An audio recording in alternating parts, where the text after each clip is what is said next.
أعوذ بالله من الشيطان الرجيم. بسم الله الرحمن الرحيم. الحمد لله رب العالمين، والصلاة والسلام على أشرف الأنبياء والمرسلين سيدنا محمد وعلى آله وصحبه أجمعين. اللهم رب اشرح لي صدري ويسر لي أمري واحلل عقدة من لساني يفقه قولي، ولا حول ولا قوة إلا بالله العلي العظيم. اللهم انفعنا بما علمتنا وعلمنا ما ينفعنا وعلمنا ما جهلنا وذكرنا ما نسينا. اللهم يسر ولا تعسر، رب تمم بالخير. اللهم افتح علينا فتوح العارفين ووفقنا توفيق الصالحين. اللهم لا سهل إلا ما جعلته سهلا وأنت تجعل الحزن إذا شئت سهلا. Terima kasih kepada Al-Fadhil Ustaz Mang Belaga, hafizahullah subhanahu wa ta'ala. Pihak penganjur, tidak lupa juga kepada Al-Fadhil Ustaz Sado yang bersama dengan kita pada malam yang mulia ini, dan tuan kedah kita yang memberi ruang kepada kita pada malam ni untuk kita buat majlis tadaki kitab Minhajul Talibin karangan Imam Nawawi, anjurang doa Bulu Gading. Jazakumullahu anna khairah. Muslimin muslimat yang mengikuti pengajian kitab Minhajul Talibin, semoga semuanya dipelihara oleh Allah Subhanahu wa taala. Okay, kita sambung balik pengajian kitab Minhajul Talibin karangan Imam Nawawi rahimahullah subhanahu wa taala. Kita masih lagi dalam perbincangan berkenaan dengan syarat mengikut imam, ataupun betul, syarat mengikut imam. Katanya, wa idza jama'ahuma masjidun sahha liqtida wa in ba'udatil masafatu wa halat abniyah. Itu dah situ.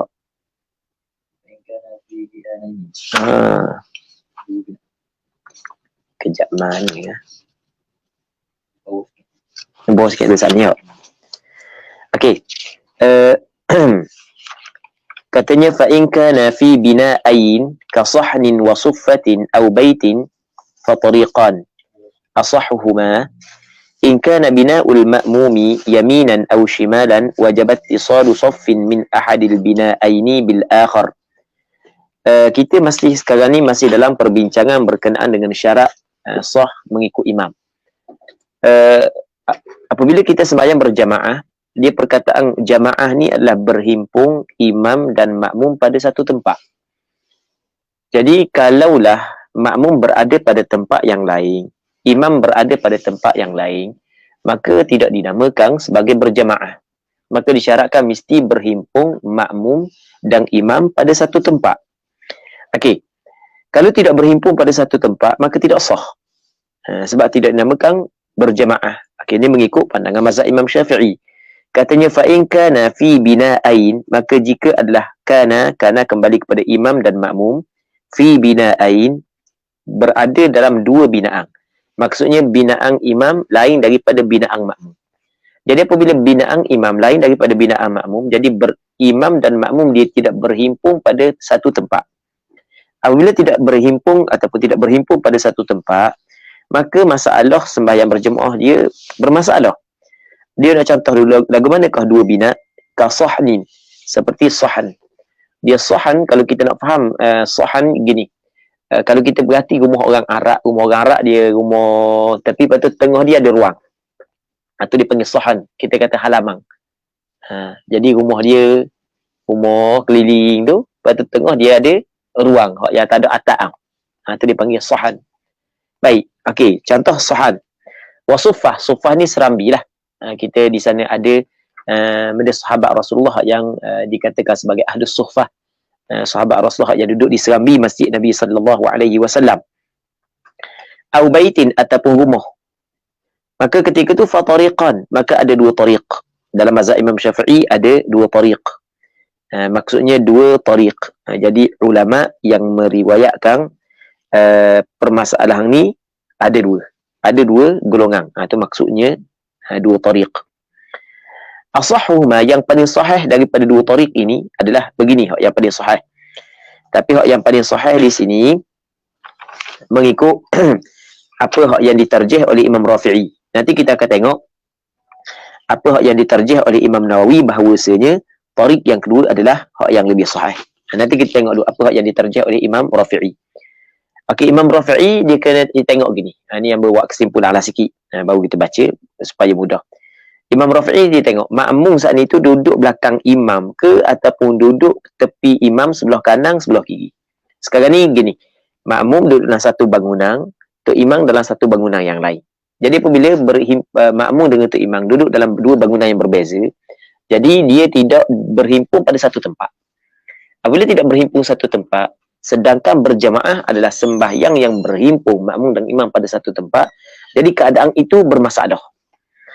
Okey, jadi mengikut Imam Rafi'i, dia kena tengok bangunan makmum dengan bangunan imam saat ni di mana. Kalau di belakang, bangunan imam duduk depan, bangunan makmum duduk belakang, lain daripada bangunan imam bangunan makmum berada di sebelah kanan bangunan imam atau sebelah kiri bangunan imam. Dia lain. Itu mengikut pandangan Imam Rafi'i. Okey, lagu mana hukum dia? Katanya in kana bina'ul makmum, jika adalah binaan makmum yaminan sebelah kanan imam, yaminan ay yaminan lil imam ataupun yaminal imam, atau shimalan ataupun kiri. Jadi bangunan, okey kita kata gini, ini bangunan imam. Nampak? Ni bangunan imam. Okey, ni bangunan imam. Ni bangunan makmum. Jadi sebelah kanan ataupun sebelah kiri. Okey, begitu. Dia lain daripada bangunan imam depan, bangunan makmum belakang. Lain. Tapi tak boleh. Hari ni bangunan makmum depan, bangunan imam belakang. Tu tak boleh pula. Dia tiga lah. Kanan, kiri, belakang. Okey. Kalau bangunan imam, bangunan makmum tepi, kanan ataupun kiri, ketika tu wajibat tisalu saffin min ahadil bina'ain bil akhar. Wajib bersambung saf daripada salah satu daripada dua binaan itu bil akhar dengan binaan hak yang satu lagi. Okey. Tok imam duduk sini. Okey, makmum berada di sini. Ini bukan masjid Kalau masjid itu masalah lain, ini bukan masjid. Okey, tok imam duduk sini. Makmum duduk sini. Makmum hak yang duduk dalam bangunan imam. Makmum hak yang duduk dalam bangunan lain mesti kena bersambung saf bangunan hak yang duduk belakang imam dengan dia. Okey, sekarang ni makmum duduk tempat lain, imam duduk tempat lain. Apabila duduk tempat lain, maka mesti kena ada pertambatan di antara imam dengan makmum. Maka pertambatan tersebut mengikut pandangan Imam Rafi'i mesti kena bersambung saf yang berada dalam bangunan imam dengan saf yang berada dalam bangunan makmum. Okey, itu mesti kena bersambung. Bersambung tu sebagai penambah di antara makmum yang duduk dalam bangunan lain dengan imam berada dalam bangunan yang lain. Mesti kena ada pertambatan. Lepas tu wala tadurru furjatun la tas'u waqifan fil asah. Kalau ada ruang di antara saf yang berada di belakang imam dalam bangunan imam dengan saf yang berada dalam bangunan hak lagi, hak yang berada di kiri ke kanan ke, kalau ada tidak bersambung. Okey, kalau tidak bersambung bermasalah. Kalau bersambung baru sah. Tapi kalau sekiranya ada furjah ni kita kata ada lubang. Dia furjah makna lubang lah. Biasa kalau dalam bab tajwid antara perbincangan yang tajam adalah dalam bab furjah dengan itbaqus syafatain. Furjah ataupun rapak. Yang ketika nun mati berjumpa dengan ba ataupun mi mati berjumpa dengan ba. Adakah ketika tu kena rapak bibir mulut ke ataupun kena buka sikit ke biar nampak gigi, ada orang kata boleh masuk ke tak. Tu perbincangan yang tajam sungguh lah. Dalam bab tajwid. Tapi kebanyakan ulama qurra Syam kena rapak, qurra Mesir kena buka. Kita nak faham furjah lah, kita bukan nak bincang bab tu. Kita nak faham furjah. Furjah ni maksudnya ada ruang. Ada lubang, ada ruang. La tas'u waqifah, yang tidak telus waqif, orang yang berdiri. Maksudnya ruang yang sempit yang tidak memuatkan seorang tengah tu. Seorang pun tak boleh nak letak tengah tu. Maka tidak memberi mudarat. Tetapi kalau ada ruang di antara saf bangunan imam dengan saf bangunan makmum saat itu, ada ruang tengah tu yang boleh letak seorang, maka ketika tu memberi mudarat. Ini mengikut fil asah. Okey. Wa in kana khalfa bina'il imam, jika adalah makmum berada di belakang binaan imam. Saat ni kiri kanan. Hak ni belakang. Tok Imam ni binaan Tok Imam. Nampak orang ni binaan Tok Imam. Okey, hak ni binaan makmum. Ni binaan Tok Imam. Hak ni binaan makmum. Jadi belakang. Ketika tu fasahihu, fal qaulus sahih, pandangan yang sahih adalah sihhatul qudwati. Sah mengikut imam, tapi bisyarti alla yakuna bainas saffain, dengan syarat bahawa tidak adalah di antara dua saf akthara min thalathati adhru'. Syarat di antara tidak ada di antara dua saf lebih daripada 3 hasta. Lebih daripada 3 hasta. Maksudnya jangan benda jarak di antara saf yang pertama dengan saf yang kedua lebih daripada 3 hasta. Hanya sekadar 3 hasta itu tidak menjadi masalah. Itu di antara Tok Imam duk bangunan depan, makmum duk bangunan belakang. Maksudnya kalau hanya saf yang berada pada bangunan Tok Imam dengan saf yang berada pada bangunan makmum saat itu, jarak dia tidak lebih daripada 3 hasta, maka di situ ada pertambatan di antara imam dengan ataupun di antara makmum dengan imam tersebut. Tapi kalau jauh maka dipanggil putus pertambatan, maka dikirakan berada pada tempat yang berbeza, maka tidak sah berjemaah dia. Okey, itu tariq yang pertama. Wa tariqus tsani, tariq yang kedua, la yushtaratu illa al-qurb. Tidak syaratkan, melainkan hanya hak yang disyaratkan dekat sahaja. Maksud tidak disyaratkan melainkan dekat, maksudnya adalah apa yang disyarat dekat, bersambung tidak disyaratkan. Itu tariq yang kedua. Maksud dekat di sini adalah tidak lebih di antara imam dan makmum di atas 300 hasta. Tadi 3 hasta saja, ni 300 hasta. Jangan lebih di antara imam dengan makmum 300 hasta sahaja. 300 hasta lebih kurang dalam 150 meter lah, lebih kurang. Baik, dah kira lah binaan makmum berada sebelah kanan imam, sebelah kiri imam, ataupun binaan makmum berada di belakang imam. Itu mengikut tariq yang kedua. Kal fadha, seperti di padang. Sebagaimana kalau kita sembahyang di padang, mesti jangan jauh di antara imam dengan makmum 300 hasta. Jadi benda yang jarak di padang dengan bangunan yang berbeza sama mengikut tariq yang kedua. Tapi dengan syarat illam yakun hail, tidak ada jika tidak ada hail, penghalang. Jangan ada penghalang di antara imam dan makmum, penghalang yang boleh makmum pergi kepada imam tanpa membelakangi kiblat. Au hala babun nafiz, ataupun menghalang oleh pintu yang dapat terus kepada imam. Itu mana au hala ataupun menghalang pintu yang terus kepada imam. Sama ada tidak ada penghalang langsung, tapi kalau ada penghalang tapi masih lagi boleh pergi kepada imam, itu tidak menjadi masalah. Katanya fa in hala, maka jika ada penghalang, menghalang ma yamna'ul murur, benda yang menghalang untuk pergi kepada imam. La ru'yah, tidak melihat. Maksudnya masih lagi boleh melihat imam, nak pergi tidak boleh. Maka ketika itu ada fawajahan, maka dua wajah dalam mazhab Imam Syafi'i. Pandangan yang lebih sahih adalah tidak memadai. Okey, contoh gini. Kita kata ada pagar di antara imam dan makmum. Ni bukan dalam masjid, ni luar masjid. Ada pagar di antara imam dan makmum. Jadi sekarang ni apabila imam dan makmum ada pagar depan, ada pagar, jadi bermakna imam duduk tempat lain, makmum duduk tempat lain. Sebab ada penghalang. Maka untuk menambah di antara imam dan makmum duduk pada tempat yang berbeza, mesti pertambatannya adalah kena ada ruang yang boleh makmum sampai kepada imam. Mesti kena ada ruang yang boleh makmum sampai kepada imam. Kalau tidak ada ruang yang boleh makmum sampai kepada imam, maka bermakna imam berada pada tempat lain, makmum ada pada tempat lain, maka tidak jadi jemaah tersebut. Okey, katakanlah penghalang ada. Nak pergi kepada imam je tak boleh, tapi masih lagi nampak imam. Maka di situ ada dua pandangan. Pandangan yang mu'tamad tidak sah, tapi pandangan yang kedua sah. Ini di padang belaka.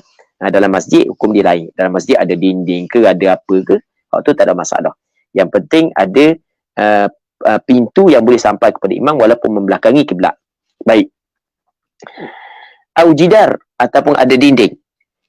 Batalat bittifaqi tariqain, ataupun kalau ada dinding, waktu ya dinding ni bukan setakat menghalang untuk pergi kepada imam, melihat pun tak dapat juga. ketika tu batalah, maksud batal di sini tak jadi, tak sah ikut imam. Tu batalat dengan maksud lam tasih al-qudwah, tidak sah mengikut imam bittifaqit tariqain, dengan sepakat dua tariq tadi. Okey. Lepas daripada tu, tengok ni kata Imam Nawawi, qultu, aku berkata, at-tariqut tsani asah, tariq yang kedua lebih sahih berbanding dengan tariq yang pertama. Jadi dalam masalah ni khilaf di antara Syekh Ibn Hajar dengan Syekh Ramli. Silap. Khilaf di antara Imam Nawawi dengan Imam Rafi'i. Tukar di antara Syekh Ibn Hajar dengan Syekh Ramli. Tukar. Tukar sebab ni kebetulan anda tulis Muwafiq Masbu' ni Ibn Hajar Ramli. Ni pun sebut Ibn Hajar Ramli juga. Okey, batal dengan sepakat dua tariq. Qultu at-tariqut tsani asah, kata Imam Nawawi, tariq yang kedua lebih sahih. Jadi tariq yang kedua ni maksudnya kalau tu imam duduk dalam bangunan yang lain, makmum duduk dalam bangunan yang lain, pastikan jangan ada jarak di antara imam dan makmum lebih daripada 300 hasta. Walaupun saf tidak bersambung, tu tidak menjadi masalah. Itu apa yang ditarjih oleh Imam Nawawi. Allahu a'lam. Katanya wa in sahha iqtida'u fi bina'in akhar sahha iqtida'u man khalfahu wa in hala jidarun bainahu wa bainal imam. Jika sah mengikut imam dalam binaan yang lain, maka sah juga mengikut mereka yang di belakangnya. Dan jika, sekalipun menghalang oleh dinding di antaranya dan di antara imam. Okey. Katakanlah imam duduk dalam nampak tak nampak siap. Okey. Jelah. Okey. Nampak sekarang? Ya, hamba guna dua-dua kamera lah. Jadi boleh belaka. Boleh belaka. Kamera ni guna tak? Okey.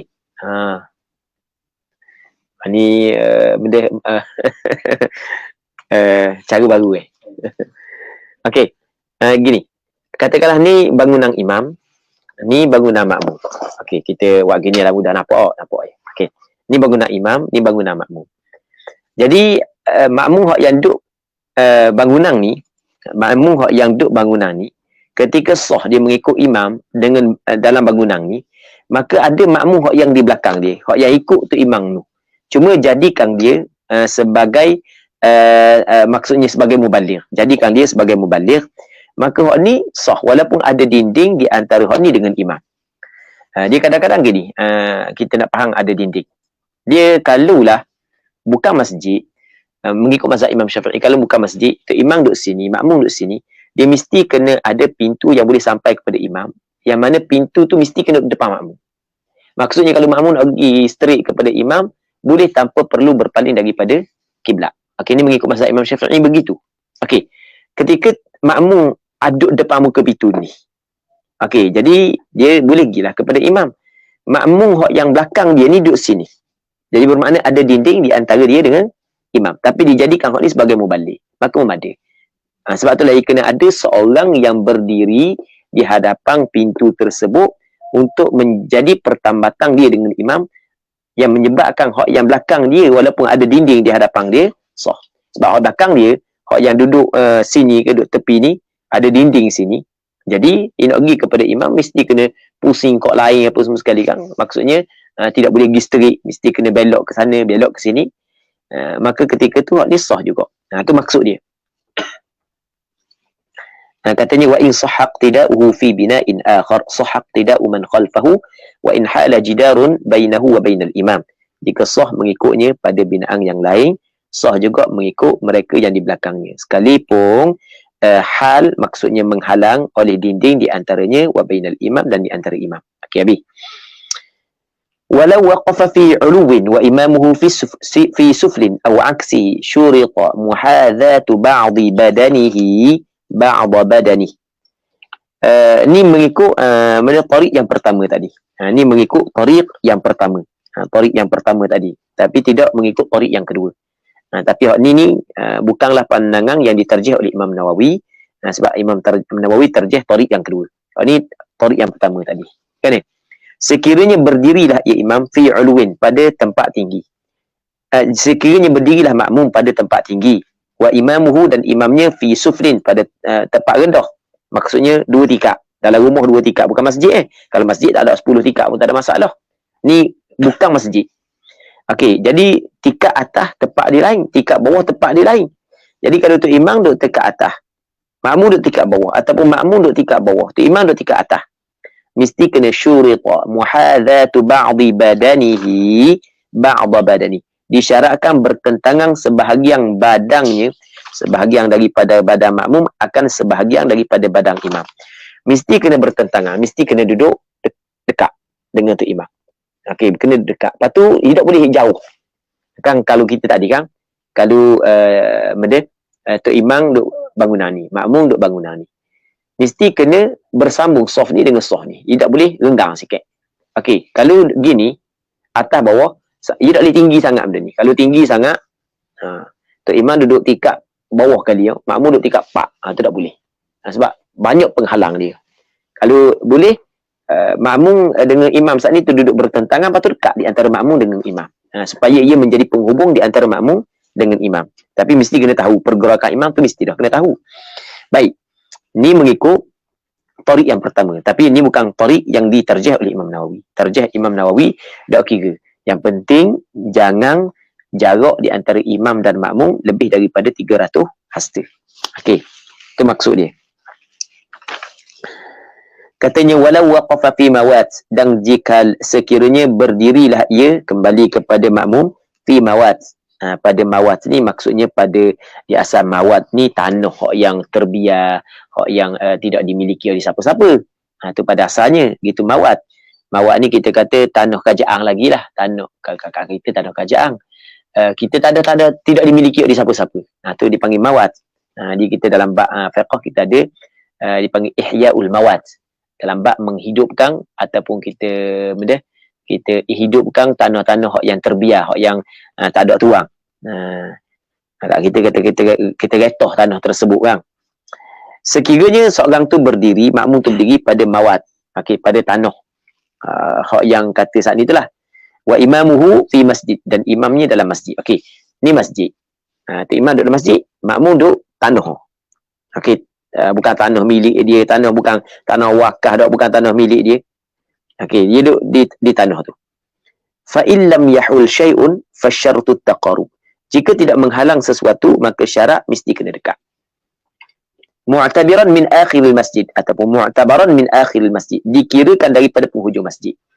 Kita baru ni dalam Covid, dia Covid baru ni sembahyang Jumaat lah, macam-macam sembahyang di tempat kita sebenarnya banyak menyalahi pandangan mazhab Imam Syafi'i. Sebenarnya tak ada masalah selama mana pandangan tu pandangan ulama mu'tabar. Cuma kita nak bincang mengikut mazhab Imam Syafi'i. Imam bayang dalam masjid. Makmum siapa? Itu pakai orang kunci dah. Orang kunci dah. Dia ada setengah AJK masjid, mudah je. Seorang dua pejam mata je lah. Ada setengah kerah. Tadi kawan hamba daripada Kedah, dia telefon. Daripada Kedah, dia telefon. Allah, dia kata memang cukup kerah. Susu dia jaga. Dia kabur hamba lah. Ustaz juga. Dia telefon hamba tadi. Hamba kata, Alhamdulillah, Terengganu ni orang mudah-mudah belaka Terengganu. Terengganu mudah kata. Kalau bak sikit seorang dua, tak ambil kira mana Terengganu. Dua dah tidak menjadi syarat kata. Dia dah dua dah jadi syarat apa semua sekali. Banyak-banyak kira lah. Baik. Lepas tu, makmum ada apabila kunci AJK kunci pagar masjid, tetap sembahyang di belakang pagar.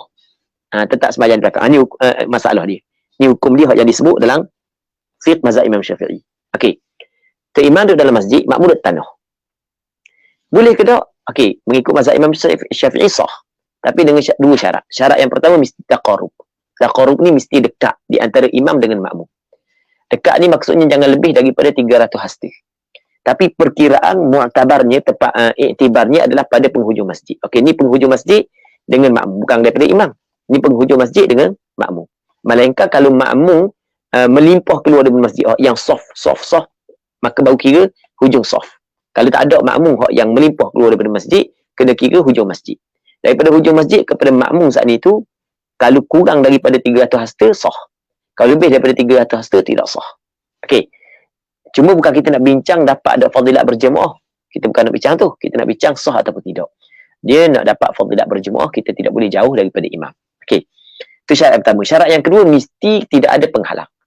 Jadi kalau ada penghalang yang menghalang untuk kita pergi kepada imam, walaupun nampak imam, okey, hukum dia adalah tidak dibolehkan mengikut pandangan mu'tamad dalam mazhab Imam Syafi'i.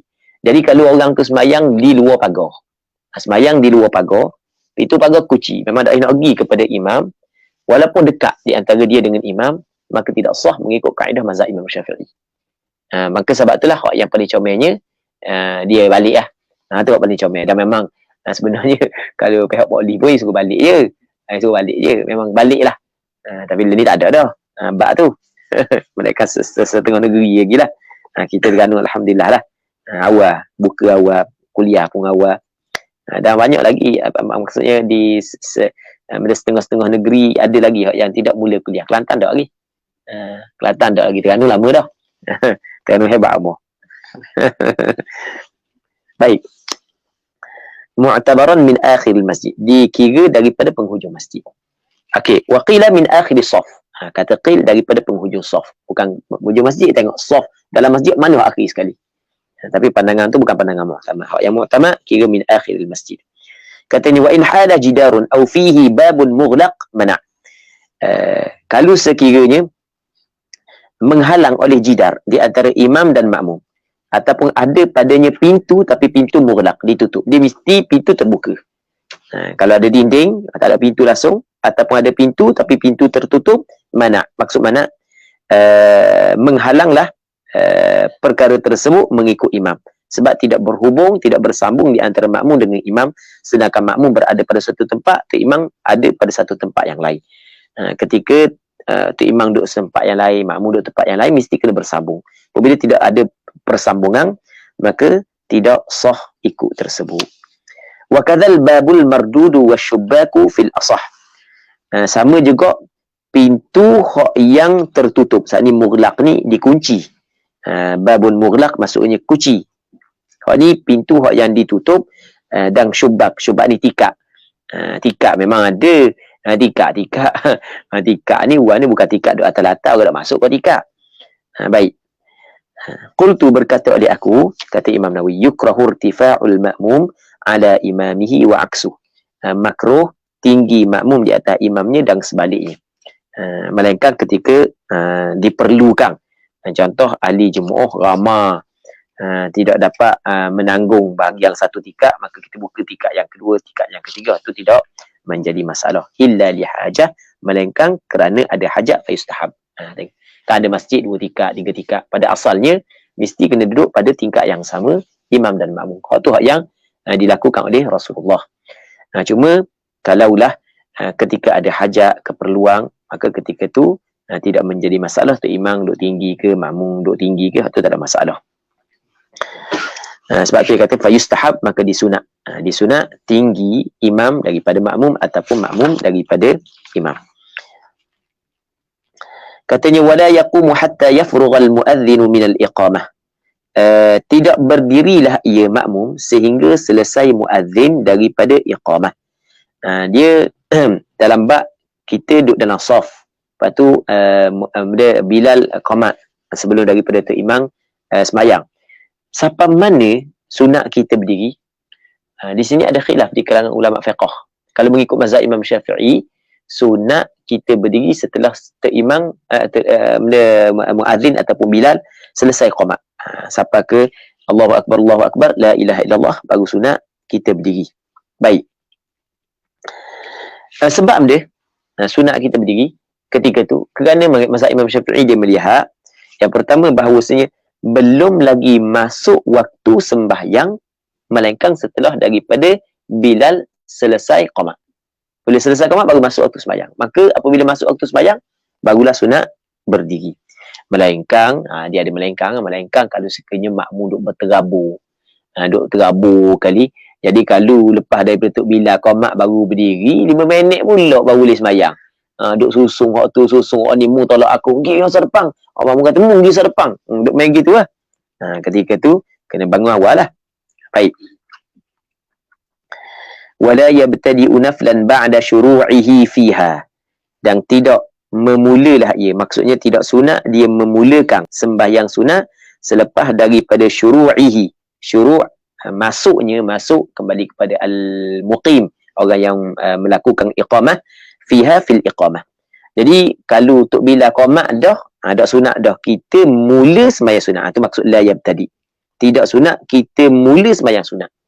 Tapi kalau kita sedang sembahyang sunat, maka kita boleh teruskan habis sembahyang sunat kalau kita sempat berjemaah bersama dengan imam. Kalau tidak sempat berjemaah, maka sunat kita berhenti untuk berjemaah dengan imam. Sebab kita mazhab Imam Syafi'i, sembahyang berjemaah hukum dia di antara fardu kifayah dengan sunnah muakkadah. Dah ada dah makmum lain, jadi bermakna bukanlah fardu dah atas kita. Ketika tu sunat atas kita. Baik, jadi bukanlah wajib sembahyang berjamaah. Jadi ketika Tok Bilal qamat dah, masuk dalam qamat, maka kita tidak sunat memulakan sembahyang sunat. Tapi kalau kita tengah sembahyang, fa in kana fihi fa in kana fin nafl, maka jika adalah ia di dalam an-nafl, dalam sembahyang sunat, atammahu. Dia sempurnakanlah sembahyang sunat. Tapi dia sempurnakan sembahyang sunat saat itu illam yakhsha fautal jamaah, jika dia tidak bimbang luput berjamaah. Luput berjamaah ni dengan salang imam. Maksudnya bukan dia tidak bimbang dan takbiratul ihram bersama imam. Jadi kalau dia tidak bimbang luput berjamaah, sempurna sembahyang sunat tersebut. Biasanya kalau kita sempurna sekalipun, kita buat habis sembahyang sunat, kalau dok baca panjang dang kita berjemaah dengan imam, kadang-kadang dang rakaat pertama. Baik, wallahu a'lam. Katanya faslun syaratul qudwati an yanwiyal ma'mum ma'at takbir al-iqtida'a awil jamaah. Syarat mengikut imam mesti berniat makmum bersama dengan takbir mengikut imam ataupun berjamaah. Dia makmum, kalau kita nak jadi makmum, kita kena niat jadi makmum atau niat sembahyang berjamaah. Tapi sebenarnya kita payah juga kita nak fikir makmum saat ni tu dia sembahyang jadi makmum tapi tak niat berjemaah. Payah. Sebab biasa kita makmum ni, kita dah akad takbiratul ihram, melainkan lepas daripada Tok Imam akad takbiratul ihram. Tok Imam akad takbiratul ihram, baru kita akad takbiratul ihram. Kita tunggu Tok Imam waswah pula. Allah. Dah akad kita takbiratul ihram kita. Kalau Tok Imam Allah Akbar, baru kita akad. Jadi pun kita saat ni tu akad takbiratul ihram lepas daripada Tok Imam akad takbiratul ihram. Jadi bermakna di situ ada qasak mengikut imam. Tiba-tiba ada juga yang jenis waswah, dia kata ni, dah ingat pula nak niat ikut imam. Dia niat ikut imam ni bukan mesti cakap dalam hati saja aku mengikut imam. Bukan mesti, kita ada qasak keinginan untuk mengikut imam. Maka sudah memadai. Macam kita cerita saat ni itulah. Ada kita makmum kan, kita dah akad takbiratul ihram. Melainkan Tok Imam akad takbiratul ihram. Lepas dia Tok Imam Allahu Akbar, kita baru Allahu Akbar. Tu ada qasak mengikut imam dah tu. Baik. Dia qasak mengikut imam ataupun sembahyang berjemaah. Wal jum'atu ka ghairiha 'ala sahih. Jumaat seperti selain daripada Jumaat ala sahih, mengikut pandangan yang sahih. Baik, maksudnya sebagaimana sembahyang yang lain makmum wajib kena niat mengikut imam untuk sah jemaah dia, begitu juga sembahyang Jumaat mesti makmum niat mengikut imam untuk sah sembahyang Jumaat dia. Tetapi ada pandangan yang kedua dalam mazhab Imam Syafi'i, tapi ini pandangan yang dhaif muqabil pandangan yang sahih. Dia kata mana sembahyang Jumaat tidak disyaratkan makmum berniat menjadi makmum, tidak disyaratkan berniat berjamaah, kerana sembahyang Jumaat dia tidak terjadi melainkan secara berjamaah. Sembahyang Jumaat disyaratkan berjemaah. Kalau tak niat sekalipun tetap jadi jemaah. Itu dimaksud dia. Katanya falau taraka hadhihi niyyata wa taba'a fil af'ali batalat salatuhu 'ala sahih. Sekiranya tarakah meninggal, maksudnya meninggal tidak berniat makmum, hadhihi niyyah, dia tidak niat mengikut imam, wa taba'a, dan mengikut ia fil af'al pada perbuatan imam, batalat salatuhu, batal sembahyangnya. Dia ada makmum saat itu, dia tengok Allah Tok Imam ni, Tok Imam ni aku dah ikut Tok Imam Fasik sebagai contoh. Tok Imam Fasik, Allah Tok Imam masalah Tok Imam ni, okey, tak boleh ikut. Dia ada kan gitu kan, ada sebahagian daripada ahli qaryah dia tak boleh ikut seorang Tok Imam. Dia pergi kejut, Allah Tok Imam ni naik hari ni, aku cek molek dah mari dia hari ni. Dia tukar dengan kawan dia. Okey, biarlah, nak balik dah sedap pula. Allahu Akbar. Dah niat pun dia. Dah niat ikut dia. Okey, apa dah niat ikut dia, jadi bermakna kita sembahyang seorang walaupun tak dalam saf. Kalaulah kita tunggu dia untuk melakukan perbuatan kita, sedangkan kita tidak niat mengikut dia, maka batal sembahyang. Sebab kita telah tidak berniat mengikut dia, dalam masa yang sama kita telah menambahkan pergerakan sembahyang kita dengan pergerakan sembahyang dia, maka batal sembahyang kita. Tapi kalaulah kita buat secara kebetulan, dia habis bersurah, kita habis surah, dia rakaat, kita pun rakaat, dia i'tidal, kita i'tidal, maka itu tidak menjadi masalah. Baik. Muslimin muslimat yang dirahmati oleh Allah Subhanahu wa taala. Okey, kita buat contoh lain lah, kita buat contoh. Dia kadang-kadang kita naik kapal terbang, kita transit di negeri-negeri tertentu, negara tertentu, yang mana negara tu kebanyakan Syiah sebagai contoh. Tiba-tiba kita nak sembahyang, tengok tu imam Syiah, tak batu tuti depan. Allah parah dah. Kita nak tubik kapung dia, set-set dia. Dia kata benda pula. Kata benda tak apa, takut jadi peseng lain. Jadi Syiah ni ia jadi keras sikit kan. Tak apa, duduk sekali dalam tu. Sebagai contoh. Tapi tak niat apa ikut dia. Tak niat. Tapi jangan tunggu lah. Jangan tunggu.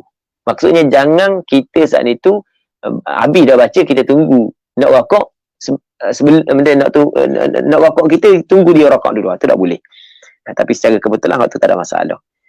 Dia dah rakaat lagi. Kita habis dah baca. Kita baca surah lagi. Nak baca surah lagi ya.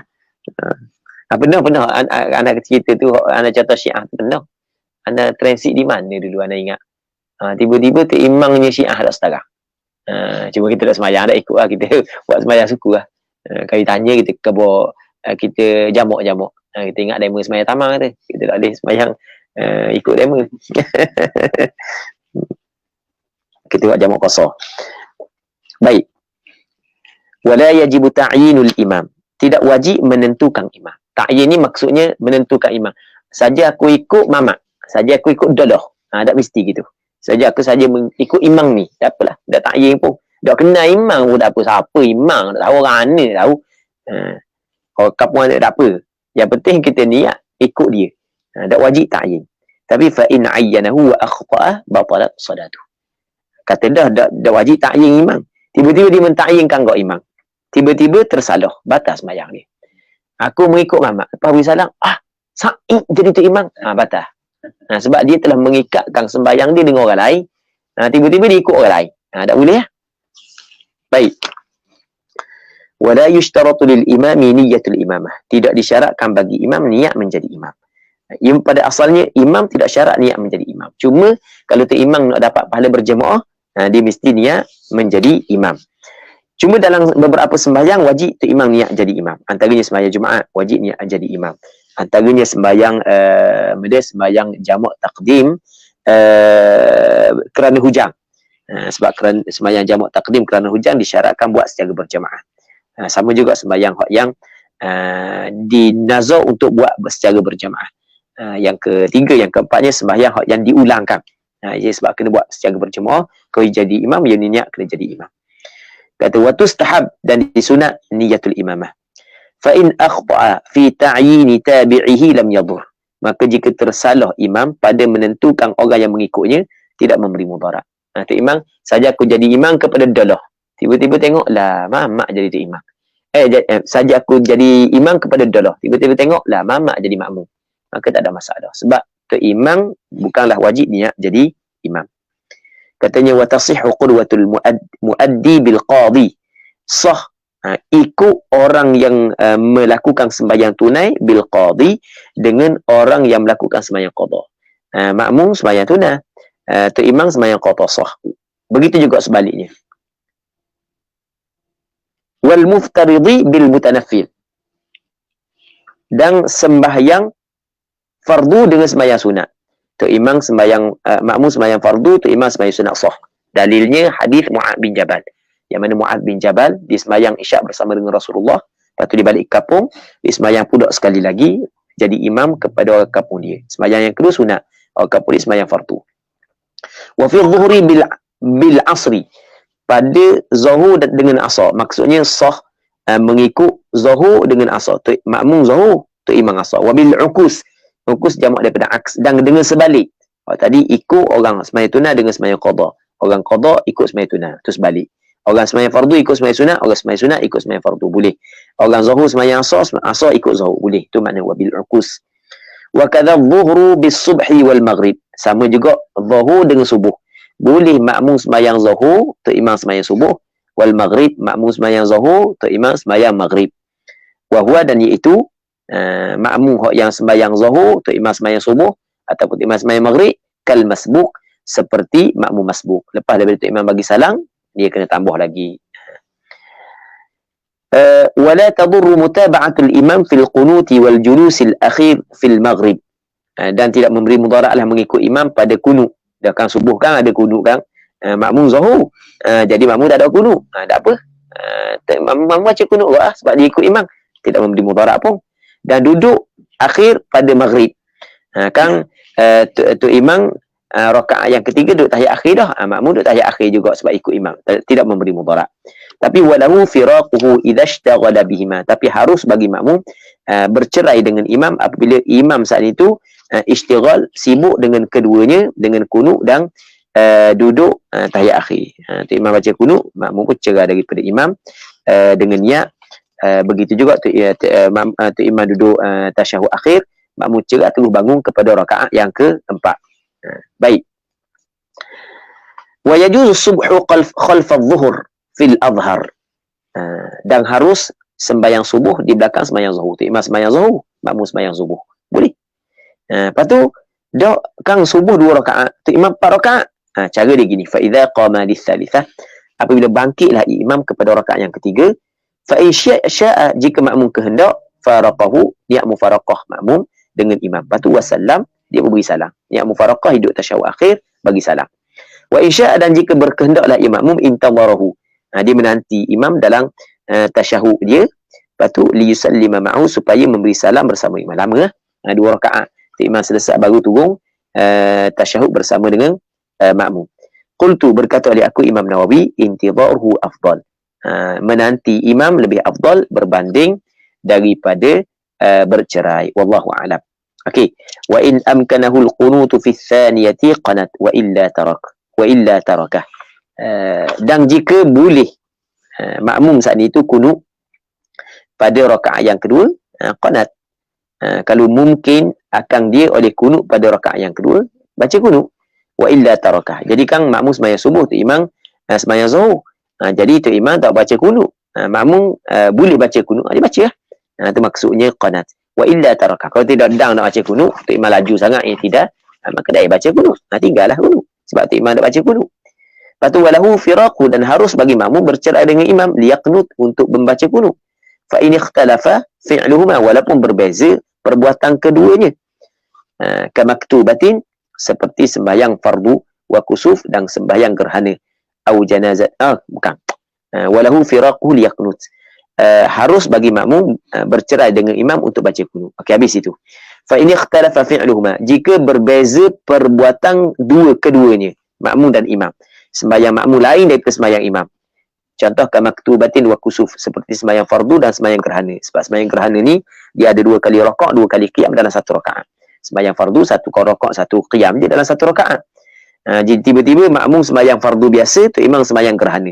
Ataupun makmum sembahyang gerhana, tu imam sembahyang fardu biasa. Ataupun au janazah, atau sembahyang jenazah. Jenazah tak ada rakaat, tak ada i'tidal, tak ada sujud. Makmum sembahyang fardu, tu imam sembahyang jenazah, ataupun sebalik. Ketika tu lam tasihha ala sahih, tidak sah mengikut pandangan yang sahih. Baik. Jadi untuk malam ni kita rasa kita berhenti sini dulu.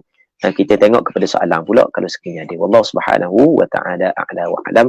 Sallallahu ala sayyidina Muhammad wa ala alihi wa sahbihi ajma'in. Walhamdulillahi rabbil alamin. Okey.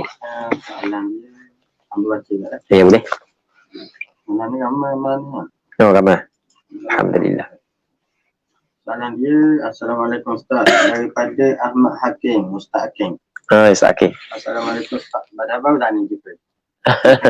Ustaz Hakim Osman. Dia dah. Dia. Okey. Bukan. Bukan. Ustaz Hakim Dai. tak ikut lagu. Ustaz Hakim. Ustaz Hakim. Rasa hati Ustaz Hakim, Ustaz Ahmad tak benar dia. Hakim yang mana? Assalamualaikum Ustaz. Waalaikumsalam warahmatullahi.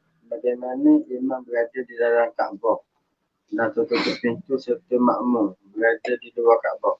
Tapi di dalam masjid. Jazakallah. Khairuna. Dia kalau dalam masjid, dalam masjid, kalau ada pintu, tidak menjadi masalah dalam satu masjid. Cuma masalahnya kalau Tok Imam duduk dalam Kaabah, makmum duduk di luar Kaabah, makmum tidak mengetahui pergerakan imam. Dia kan antara syarat dia mesti kena ayya'laman tiqalati imamihi. Mesti kena makmum tahu pergerakan imamnya. Kalau ada skrin, itu tak ada masalah. Wallahu a'lam.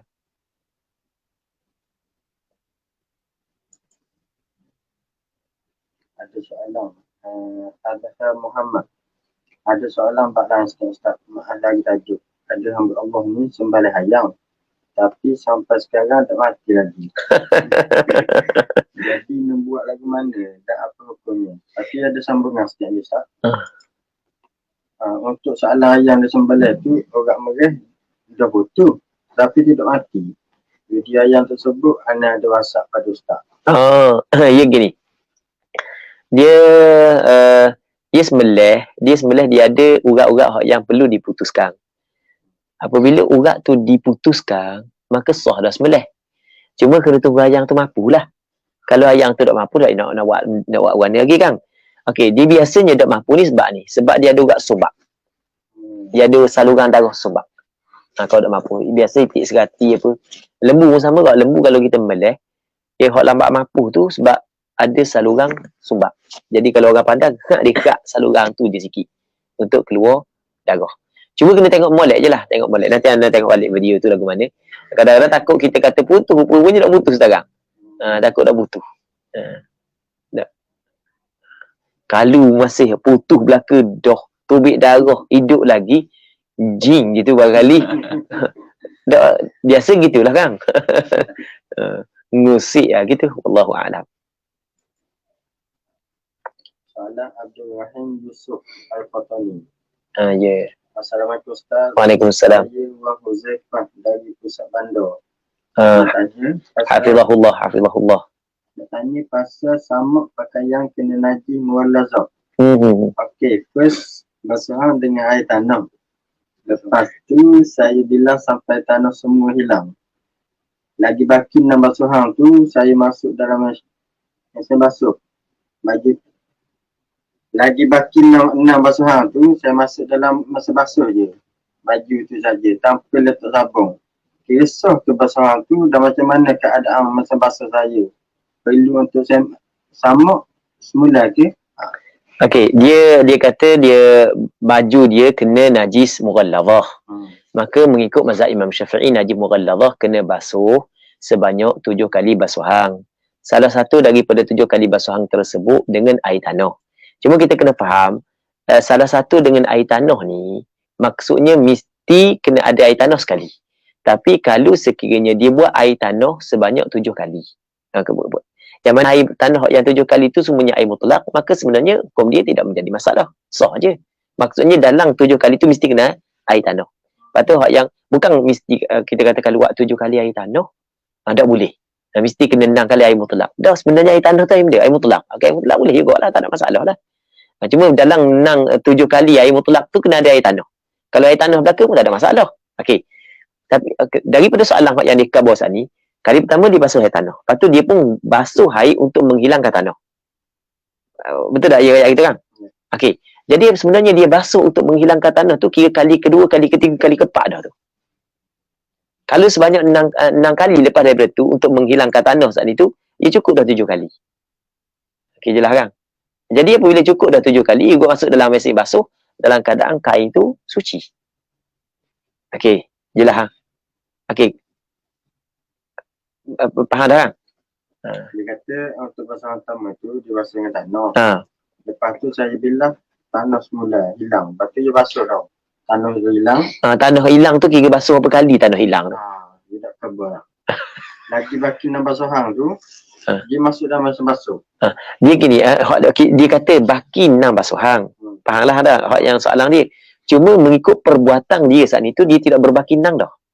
Sebab dia basuh dah sekali. Dia bilah dah dengan, dia bilah mula kan. Tanah saat ni tu, dia bilah mula tu, jadi berbaki dah 6 dah. Sebab tu kita tanya tu berapa kali yang bilah saat ni tu. Dia bilah bukan, tanah nak hilang ni, dia bukan sekali. Biasa bilah. Okey, jelas kan? Wallahu a'lam. Tanya keadaan masa-masa dia. Okey. Dia kalau benda tu suci dah. Maksudnya masa dia bilah saat itu, dia cucu sekali, 2 kali, 3 kali, banyak kali dia cucu. Cukup 6 kali, maka kain tu suci, mesin basuh suci. Okey, jelas kan? Tapi kalaulah sekiranya belum lagi, cukup 6 kali, contoh kata dia bilah 3 kali. Okey, air seluk sekali, bilah 3 kali. Jadi tinggal lagi 3 kali. Okey, jelas? 3 kali, 3 kali. Letak dalam mesin basuh, maka kena tengok. Dia mesin basuh ni dia ada jenis yang 3 kali datang air. Kalau 3 kali datang air, maka selesai. Suci kok. Wallahu a'lam. Jadi ada lagi soalan daripada Ustaz Ahmad Hakim, Ustaz Hakim. Jika dia masuk ke dalam solat dalam keadaan mengikut makmum yang mengikut imam yang lain, macam panjang je aku baca. Jika dia masuk ke dalam solat dalam keadaan mengikut makmum yang mengikut imam yang lain, adakah batal solatnya? Adakah perlu bina atau istiqnaf? Okey. Dia antara syarat sah mengikut imam, adalah kita mesti tidak boleh kita ikut. Okey, tidak boleh kita ikut makmum yang sedang mengikut imam yang lain. Wa alla yakuna ma'muman. Maksudnya tu imam kita tu jangan makmum ketika dia jadi imam kita. Kalau lepas daripada dia jadi imam tu, lepas daripada dia cerai dengan imam tu masalah lain. Kalau kita ikut makmum sedangkan dia sedang mengikut imam yang lain, maka tidak sah ikut kita. Tidak sah ikut kita tu tidak sah. Cuma adakah tidak sah ikut kita sehingga tidak sah sembahyang, atau kena kaji semula. Dah ingat, wallahu a'lam. Boleh? Soalan dia, orang pada Ustaz pada kalau Ustaz solat di Masjid Haram, makmum solat di hotel dan nampak imam di bawah, adakah sah? Okey. Ni soalan daripada orang Terengganu ni. Sembahyang di Masjid Haram. Orang Terengganu haram. Sembahyang di Masjid Haram, Masjidil Haram. Okey, sembahyang di Masjidil Haram. Tu imam duduk dalam masjid, makmum sembahyang di hotel. Okey, kalau mengikut mazhab Imam Syafi'i, makmum sembahyang di hotel tidak sah mengikut mazhab Imam Syafi'i. Kerana di antara hotel dengan masjid, yang akan kita kabardah kalau tu imam duduk dalam masjid, makmum duduk dalam bangunan yang lain daripada masjid. Hotel ni bangunan lain lah, ia tak masuk dalam masjid dah. Maka mesti kena 2 syarat. Syarat yang pertama, mesti jarak di antara imam dan makmum tidak lebih daripada 300 hasta. Syarat yang kedua, mesti tidak ada penghalang, dinding untuk makmum sampai kepada imam. Jadi bermakna kalau hotel dekat sekalipun dengan masjid, tapi oleh kerana ada dinding di antara imam dengan makmum, maka tidak sah mengikut kaedah mazhab Imam Syafi'i. Orang yang buat juga, dia bukan pakai kaedah mazhab Imam Syafi'i, dia pakai kaedah mazhab Maliki. Mazhab Maliki sah. Dan kita pun pernah je sembahyang. Cuma kita nak buat mengikut mazhab Imam Syafi'i, tidak sah. Sebaik-baiknya elokkanlah. Sebaik-baiknya. Wallahu a'lam. Kita ada 2 lagi soalan, Ustaz. Assalamualaikum Ustaz. Waalaikumsalam. Kalau imam solat subuh dan makmum solat zuhur, imam solat subuh dan makmum solat zuhur, nanti masa imam baca kunut, maka makmum telah memanjangkan rukun yang pendek. Tak baca ke salam makmum tu, Ustaz? Okey, sekarang ni apabila tu imam sembahyang subuh, makmum sembahyang zuhur, tu imam baca kunut, makmum kena baca kunut. Maksudnya kena ikut imam, maksudnya makmum baca kunut kerana mengikut imam. Jadi sekarang ni apabila dia tambah sembahyang dia dengan sembahyang imam, dia kena ikut imam lah. Jadi apabila dia ikut imam, tak ada isu lah. Masalah panjang ke pendek ke tidak, dia tak ada isu sebab dia ikut imam. Itu maksud dia. Wallahu a'lam. Ini soalan terakhir pada ni.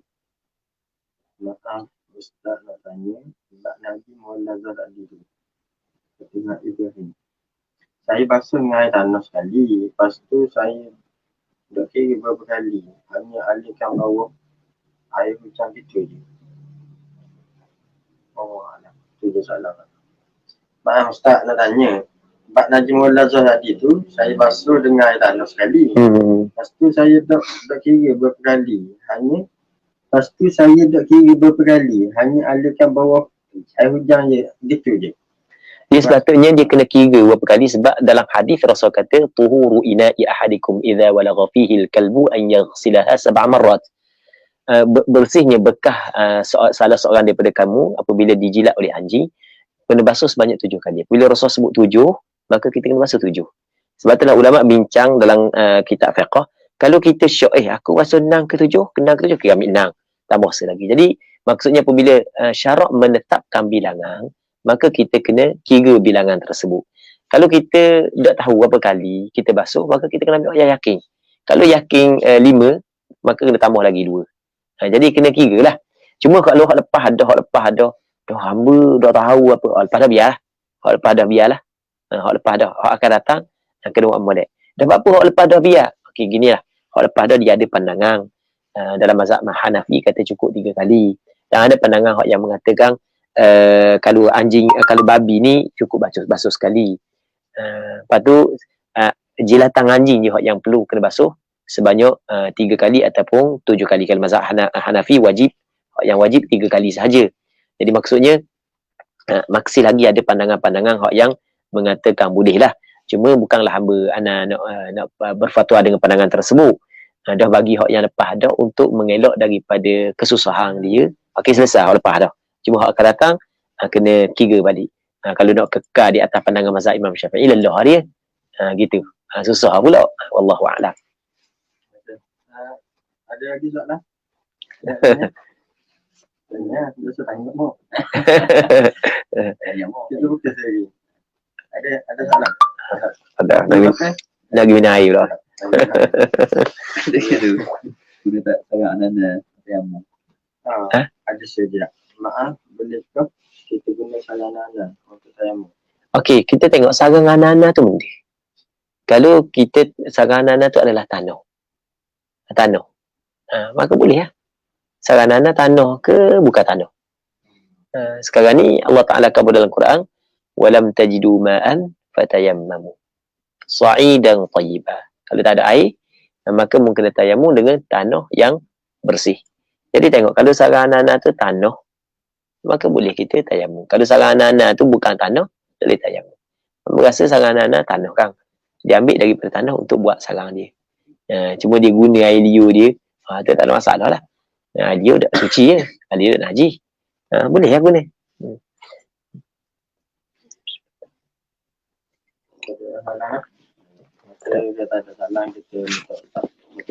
Bismillah wassalatu wassalamu ala rasulillah wa ala alihi wa sahbihi wa man wala.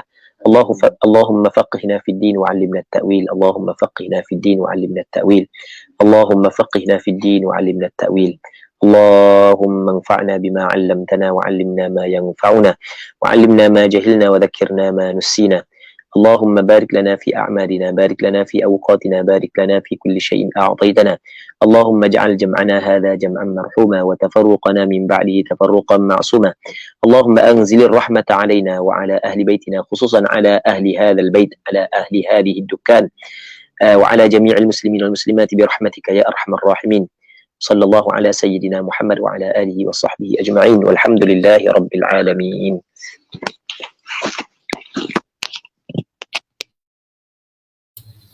Amin amin ya rabbal alamin. Terima kasih diucapkan kepada Al-Fadhil Ustaz di atas penyampaian dakwah kita pada malam ini. Dan terima kasih kepada semua yang join, yang share, yang beri sumbangan dan sebagainya. Terima kasih juga kepada tuang kedai ni bagi kita guna kedai untuk majlis kita pada malam ini. Kedai Memindawish Durian Burung. Terima kasih atas sponsornya. Dan terima kasihlah kepada semua yang ambil bahagian dalam pengajian kita pada malam ini. InsyaAllah kita akan sambung pula pada malam esok insyaAllah. Jadi yang baik itu datang daripada Allah, yang kurang yang lemah itu datangnya daripada diri saya sendiri. Marilah sama-sama kita tangguh tasbih. Marilah sama-sama kita tangguh majlis kita pada malam ini. Dengan tasbih kafarah dan suratul As.